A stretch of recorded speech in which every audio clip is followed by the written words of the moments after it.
अब बात करते हैं सबसे तेज विभाजन कहाँ होता है। जहाँ विभाजन नहीं वह जगह टूटने फूटने के बाद ठीक नहीं होगा, और जहाँ विभाजन सबसे तेजी से होगा वहाँ पर बहुत जल्दी टूट फूट को रिकवर किया जा सकता है। तो सबसे तेज कोशिका विभाजन लीवर होता है। हम ये लीवर में भी बता दिए थे बहिर्स्रावी ग्रंथि नाम के चैप्टर में। लीवर जो होता है, अगर लीवर को काट दीजिएगा ना तो अपने से ठीक हो सकता है। तो क्वेश्चन भी पूछता है वह कौन सी कोशिका है जो अपने क्षतिपूर्ति को स्वतः ठीक कर सकती है, यानी क्षतिग्रस्त कोशिकाओं को ठीक कर सकती है, तो वो लीवर कर सकता है। और ब्रेन में कोशिका विभाजन नहीं होता है। समझ में गया? यहाँ बड़ा छोटा ओवरऑल में है और यहाँ बड़ा छोटा मानव में है। अब बात करते हैं कोशिका का मेन अध्ययन चालू करते हैं। जैसे देखिए, अगर आप किसी ईंट को जोड़ते जाइएगा तो वो दीवार बन जाएगा। अब दीवार में तो ऐसा नहीं केवल ईंट ही लगता है, सीमेंट भी लगता है, मसाला भी लगता है, बालू भी लगता है, लेकिन केवल ईंट का भी खड़ा कर सकते हैं, थोड़ा सा दीवार कमजोर हो जाएगा। तो मेन यहाँ देखिए, ईंट को जोड़ेंगे तो क्या बन गया? दीवार। कई सारे दीवार को जोड़ेंगे तो क्या बन जाएगा? एक रूम बन जाएगा, कमरा। और रूम को सिस्टमेटिक सजा देंगे तो बन जाएगा घर। इसी तरह हमारा ह्यूमन बॉडी भी है। आप कोशिका को जोड़िएगा तो बन जाता है टिश्यूज यानी उत्तक। कोशिका को जोड़ेंगे क्या बनेगा? टिश्यूज यानी उत्तक। और उत्तक को जोड़िएगा तो बन जाएगा अंग। जैसे हाथ पैर एक अंग है, आंख भी अंग है, जीभ भी अंग है, तो ये सब उत्तक है। हड्डी भी एक अंग है, वो भी उत्तक है। अब इन अंगों को जोड़ देंगे तो पूरा का पूरा क्या बन जाएगा? शरीर बन जाएगा। समझ में आ गया आप लोग को? कोशिका ये इतना चीज, इसका आप एक स्क्रीनशॉट लीजिए। आप फिर हम अभी इसी पार्ट में हम आपको समझाते हैं अन्य कोशिकाओं के बारे में। देखिए, हम कोशिका के पार्ट्स को हम लोग देखना चालू करते हैं। कोशिका के अंग यानी कोशिकांग किसे कहते हैं? तो सबसे पहले आती है कोशिका झिल्ली। इसको इंग्लिश में हम कहते हैं मेम्ब्रेन। इसका दूसरा नाम होता है प्लाज्मा झिल्ली। ये एक झिल्ली के समान होती है और इसी के अंदर सभी कोशिका के अंग होते हैं, चाहे वो माइटोकॉन्ड्रिया हो, न्यूक्लियस हो, गोल्गी बॉडी हो, कोई भी अंग हो, सभी के सभी इसी के अंदर रहते हैं। इसकी विशेषता समझिए, ये पादप यानी प्लांट सेल में भी पाए जाते हैं और जंतु यानी एनिमल सेल में भी पाए जाते हैं। हम हो गए बकरी, जानवर, घोड़ा, गधा, ये जितने जानवर हैं जो चल फिर सकते हैं, इन्हें हम लोग कहते हैं जानवर। और जो एक जगह खड़े होकर खाली हिल डुल करते हैं, उन्हें कहते हैं पादप। जैसे पेड़ पौधे वो एकदम हिल डुल करें, वो क्या हो गया? पादप हो गए। समझ में आ गया? बकरी क्या हो गई? जंतु हो गई। हम लोग क्या हो गए? जंतु हो गए। तो ये जंतु में भी पाया जाता है और किसमें पाया जाता है? पादप में भी पाया जाता है। ये किस चीज का बना होगा? तो प्रोटीन का बना होता है। ये झिल्ली है, कोई भी चीज इसी में रखा रहता है। जैसे आप देखते हो सामान खरीदने जाइएगा तो आलू, थोड़ा सा प्याज, नमक, मिर्चा जो भी रह जाता है तो झिल्ली में दे देता है। उसी तरह ये कोशिका का झिल्ली है, उसके अंदर बहुत सारी चीजें रहते हैं। ये कोशिका के सभी अंग इसी झिल्ली में रहते हैं। समझ में आ गया आप लोग को? अब आप कभी गौर किए होंगे, अगर आप जाइएगा तो कहिएगा 10 रुपए का आलू दे दीजिए तो एक तो झिल्ली में दे देगा, 5 रुपए का प्याज, 2 रुपए का मिर्चा, धनिया पत्ती, कुछ ले लीजिएगा इसी में तो एक तो झिल्ली में दे देगा। और अगर उसी में ज्यादा चीज ले लीजिएगा ना तो डबल झिल्ली लगा देगा। देखें इस चीज को। तो जो कोशिकाएं थोड़ी बड़ी होती है ना, उनमें डबल झिल्ली होता है। तो डबल झिल्ली किसमें होता है? तो वो दोहरी झिल्ली को हम क्या कहते हैं? कोशिका भित्ति या सेल वॉल कहते हैं। अब ध्यान दीजिए, सेल वॉल जो होता है वो केवल पेड़ पौधों में पाया जाता है। जैसे आपसे कहेंगे कि दोहरी झिल्ली किस में लगाई जाती है, तो भारी सामान में, हल्के सामान में तो एक ही झिल्ली लगेगी। समझा ना? तो पहली झिल्ली को क्या कहते हैं? कोशिका झिल्ली या मेम्ब्रेन। ये तो सब में रहेगा, जंतु हो या पादप हो। लेकिन दोहरी झिल्ली जो होती है, कोशिका भित्ति, वो केवल किसमें पाई जाती है? पादप यानी प्लांट में। ये इसी झिल्ली के बाहर होती है।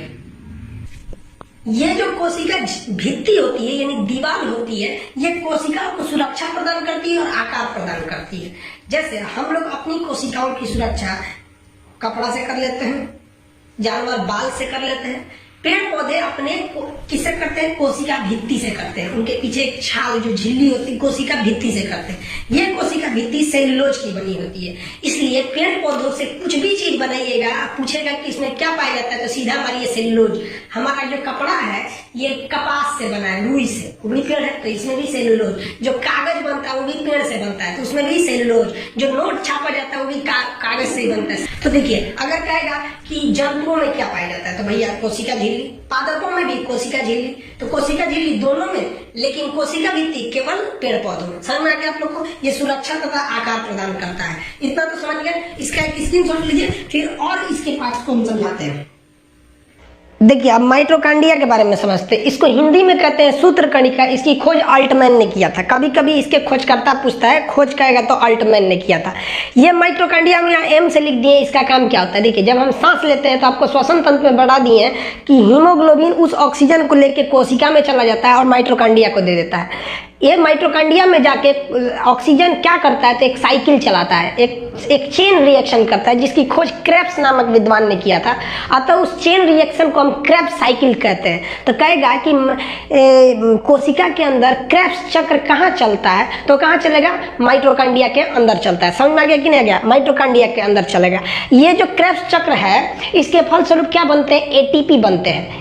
इसके फलस्वरूप एटीपी का निर्माण होता है और 38 एटीपी मिलकर एक ग्लूकोज को बना देते हैं, और यही ग्लूकोज हमको ऊर्जा यानी पावर देता है। तो कहेगा कि ऊर्जा गृह किसे कहते हैं, तो माइटोकॉन्ड्रिया को, पावर हाउस माइटोकॉन्ड्रिया, शक्ति गृह माइटोकॉन्ड्रिया, सब यही होता है। कहेगा कि माइटोकॉन्ड्रिया में कौन सा चक्र चलता है, तो क्रेब्स चक्र। कहेगा कोशिका के अंदर ऑक्सीजन को लेकर श्वसन का काम कौन करता है, तो ये कौन करेगा बाबू, माइटोकॉन्ड्रिया। एक और क्वेश्चन कहता है कि माइटोकॉन्ड्रिया की आंतरिक दीवारों को क्या कहते हैं, उसे हम लोग कहते हैं क्रिस्टी। क्या कहेंगे, क्रिस्टी। आंतरिक दीवार को हम क्रिस्टी कहेंगे। समझ में आ गया।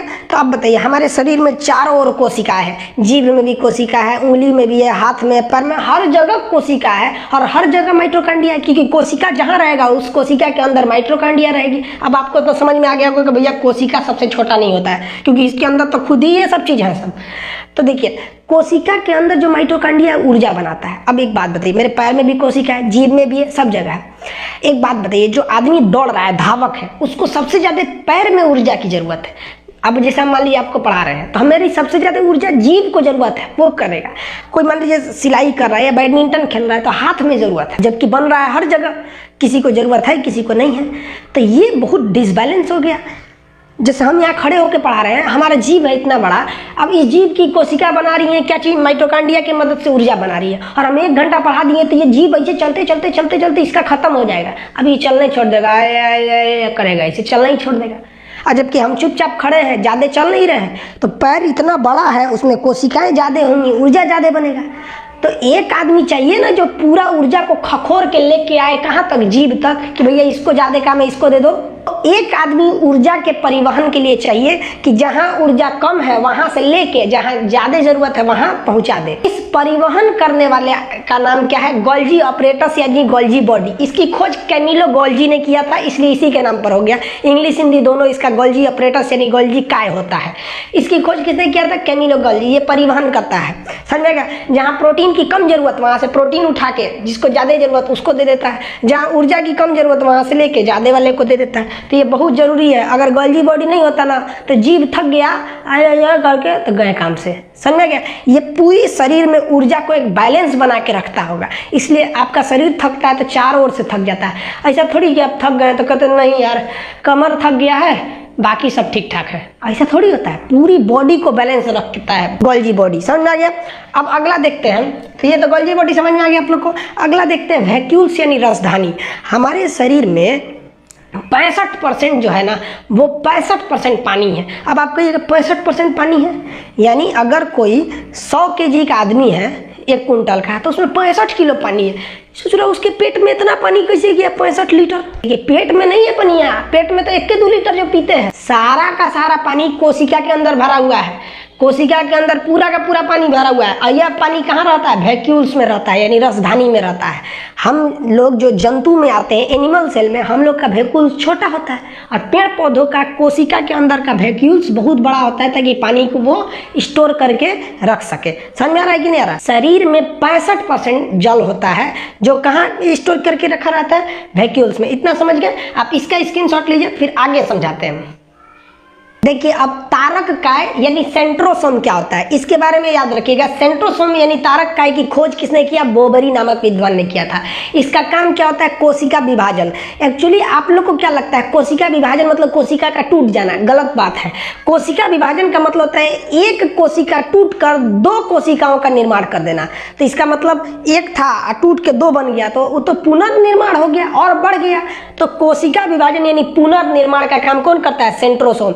ये सेंट्रोसोम सबसे ज्यादा पाया जाता है लीवर में, इसीलिए लीवर की कोशिकाएं धड़ाधड़ अपना पुनर्निर्माण कर लेती हैं। और ये सेंट्रोसोम नहीं पाया जाता है ब्रेन यानी न्यूरॉन में, ब्रेन में नहीं पाया जाता है, इसलिए ब्रेन टूट फूट होता है तो जल्दी ठीक नहीं होता है। अब याद रखिए, अगर ये कोशिका विभाजन बहुत तेजी से हो गया ना, तो उसी को कहते हैं कैंसर। कैंसर कोई बीमारी नहीं है, uncontrollable cell division in any part of body is known as cancer.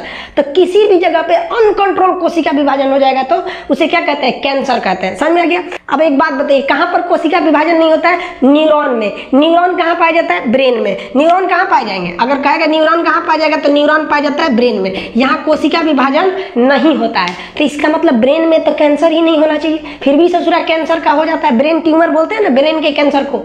क्यों? तो देखिए, जो ब्रेन होता है, इस ब्रेन में 90% न्यूरॉन पाए जाते हैं जिसमें कोशिका विभाजन नहीं होता है, लेकिन इसी ब्रेन में 10% गिलियल सेल पाया जाता है और उस गिलियल सेल में ये सेंट्रोसोम उपस्थित रहता है। तो यही सेंट्रोसोम ब्रेन के 10% वाला भाग यानी गिलियल सेल को कंट्रोल के बाहर विभाजन कर देगा, तो ब्रेन में भी क्या हो सकता है? कोशिका विभाजन तेजी से हो जाएगा, ब्रेन कैंसर हो जाता है। तो ब्रेन कहेगा किस चीज से बना है? तो 90% न्यूरॉन सेल और 10% गिलियल सेल। न्यूरॉन सेल में कैंसर नहीं होता है, लेकिन गिलियल सेल में कैंसर हो जाता है और पूरे ब्रेन को लेके चला जाता है। तो अब आई होप आप सेंट्रोसोम समझ में आ गया होगा। अब समझते हैं हम लोग अंतः प्रदत्त जालिका यानी एंडोप्लाज्मिक रेटिकुलम, शॉर्टकट में इसे ER कहते हैं। शॉर्टकट में क्या कहते हैं? ER। अंतः प्रदत्त जालिका कोशिका के अंदर एक कंकाल का काम करता है। जिस तरह आपके घर में पिलर होते हैं, बीम दिए गए रहते हैं, उसी तरह कोशिका के अंदर पिलर दिए गए हैं ताकि कोशिका पचके नहीं, पचक जाएगा तो दिक्कत हो जाएगा। तो यह आंतरिक कंकाल का काम करता है और आंतरिक सहायता देने का काम करता है। कौन? एंडोप्लाज्मिक रेटिकुलम, ER जिसे कहते हैं अंतः प्रदत्त जालिका। अंतः प्रदत्त जालिका जो होती है ये 2 प्रकार की होती है। ध्यान से समझिएगा कितने प्रकार की होती है? 2 प्रकार की। इसी का 2 पार्ट होता है, प्रकार नहीं होता है। एक हिस्सा खुरदुरा होता है और एक हिस्सा एकदम प्लेन होता है। तो जो प्लेन होता है उसे कहते हैं स्मूथ ER मतलब एंडोप्लाज्मिक रेटिकुलम। तो ये पूरा एंडोप्लाज्मिक रेटिकुलम है। जहां प्लेन है, एकदम चिकना है, तो उसे क्या कहते हैं? स्मूथ। अब ये स्मूथ वाला क्या बनाता है? तो वसा बनाता है। वसा मतलब चर्बी, एकदम तेल, चर्बी। तो चर्बी एकदम स्मूथ रहता है कि नहीं? चिकना रहता है। तो स्मूथ वाला क्या बनाएगा? वसा बनाता है। समझ में आ गया? स्मूथ एंडोप्लाज्मिक, यहाँ लिख दिए हैं smooth endoplasmic reticulum, smooth ER क्या बनाता है? वसा। अब देखिए, जनरली कहा जाता है कि जो रफ एंडोप्लाज्मिक रेटिकुलम है, यह रफ एंडोप्लाज्मिक रेटिकुलम प्रोटीन बनाता है। रफ एंडोप्लाज्मिक रेटिकुलम प्रोटीन का निर्माण करता है। ये बात सही है, लेकिन आधा सही है। देखिए, रफ वाला खुरदुरा हुआ क्यों? रफ हुआ क्यों? क्योंकि इसके ऊपर छोटे छोटे धब्बे पाए गए थे जिन्हें हम कहते हैं राइबोसोम। क्या कहते हैं? राइबोसोम। और यही राइबोसोम प्रोटीन बनाते हैं। चूंकि यह राइबोसोम इस रफ वाले की ओर है, इसलिए हम ये कहते हैं कि प्रोटीन का निर्माण रफ साइड से होता है, लेकिन रफ वाला करता नहीं है। रफ साइड से प्रोटीन का निर्माण होता है, लेकिन रफ साइड में प्रोटीन का निर्माण राइबोसोम करता है। समझ आ गया आप लोग को? राइबोसोम का काम क्या होता है? अब हम राइबोसोम के बारे में समझते हैं कि 70S 80S क्या होता है। इसका एक स्क्रीनशॉट लीजिए। देखिए, अब राइबोसोम के बारे में समझते हैं। राइबोसोम का नामकरण वगैरह के बारे में रॉबिन्सन का भी नाम आता है, हालांकि इसके खोजकर्ता पैलाडे थे। राइबोसोम का काम क्या होता है? यह राइबोसोम आप बता देंगे आपको एंडोप्लाज्मिक रेटिकुलम के रफ वाले पार्ट पे पाया जाता है और यह प्रोटीन का निर्माण करता है। राइबोसोम, यह राइबोसोम एंडोप्लाज्मिक रेटिकुलम पे ही पाया जाता है और रफ साइड में, और प्रोटीन का निर्माण करता है, जिस कारण इसको हम प्रोटीन की फैक्ट्री कहते हैं। समझ में आ गया? प्रोटीन की फैक्ट्री कहते हैं। आप माइटोकॉन्ड्रिया समझ गए, गोल्गी बॉडी समझा दी है आपको, वैक्यूल समझा दिए, सेंट्रोसोम समझा दिए, ER समझा दिए, राइबोसोम। देखिए, राइबोसोम को 2 भाग में बांटते हैं according to sedimentation coefficient. Sedimentation coefficient का मतलब एक तरह से कहिए कि आकार को बताता है, कौन बड़ा है कौन छोटा है। और सेडिमेंटेशन कोफिशिएंट के आधार पर हम आकार का निर्धारण देखकर साइज के हिसाब से नहीं करते, बल्कि एक लिक्विड यानी एक फ्लूइड में 2 चीजों को डाल देते हैं। जो पहले नीचे गिर गया, हम ये मान लेते हैं कि वो बड़ा है सेडिमेंटेशन कोफिशिएंट के आधार पर। आई होप आप समझे होंगे कि सेडिमेंटेशन कोफिशिएंट किसका ज्यादा है। अगर साइज में बड़ा है तो वो सेडिमेंटेशन कोफिशिएंट के हिसाब से नहीं बड़ा है। जल में डालने पर या द्रव में डालने पर कौन जल्दी नीचे गया, सेडिमेंटेशन कोफिशिएंट के हिसाब से वो बड़ा है। तो सेडिमेंटेशन कोफिशिएंट के हिसाब से राइबोसोम 2 प्रकार का होता है। एक होता है 70S, S यहाँ सेडिमेंटेशन कोफिशिएंट को दर्शाता है, और एक होता है 80S। अब आप बताइए बड़ा कौन होगा? 80S वाला। 70S वाला छोटा होता है, 80S वाला बड़ा होता है। ये छोटा वाला प्रोकैरियोटिक में पाया जाता है और बड़ा वाला यूकैरियोटिक में पाया जाता है। एक्चुअली कोशिका चैप्टर बहुत बड़ा है और एक ही पार्ट में हम हर टाइप को नहीं पढ़ पाएंगे। हम इसके सेकंड पार्ट में आपको अंतर समझा देंगे, प्रोकैरियोटिक और यूकैरियोटिक। समझ में आ गया? आप बस इतना समझिए, जिन्हें आप बिना माइक्रोस्कोप से देख सकते हैं वो यूकैरियोटिक होते हैं। एक जनरल सा यही धारणा समझिए।